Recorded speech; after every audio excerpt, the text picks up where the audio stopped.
अस्सलाम वालेकुम जी, this is Hamza Ali Liaquat और आप सबको वेलकम करते हैं हमारी सीरीज़ के अंदर जिसका नाम है daily dose of inspiration with Hamza. तो जी आज का जो कोट हम जो आपसे शेयर करेंगे वो बुद्धा ने दिया है और वो कोट ये है कि जी the root cause of all our sufferings is attachment. बुनियादी वजह जो है हमारी सफरिंग्स की, हमारी ज़िंदगी में सफ़र करने की, वो है क्या जी? अटैचमेंट।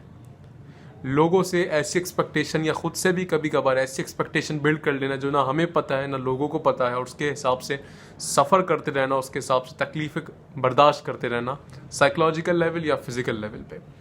सो मेक श्योर आप एक बार एनालाइज करें किन लोगों से क्या एक्सपेक्टेशन बिल्ड कर रहे हैं आप, सो दैट आप आगे बढ़ते रहें अपनी ज़िंदगी में। क्योंकि एक डाइवर्स टॉपिक है तो मैंने इसका सिर्फ एक छोटा सा एस्पेक्ट कवर किया। इंशाल्लाह will discussing in it future, क्योंकि सीरीज़ शॉर्ट है, एक कोट की सीरीज़, और मैं उम्मीद करता हूँ आपने अपना दिन प्लान कर लिया होगा।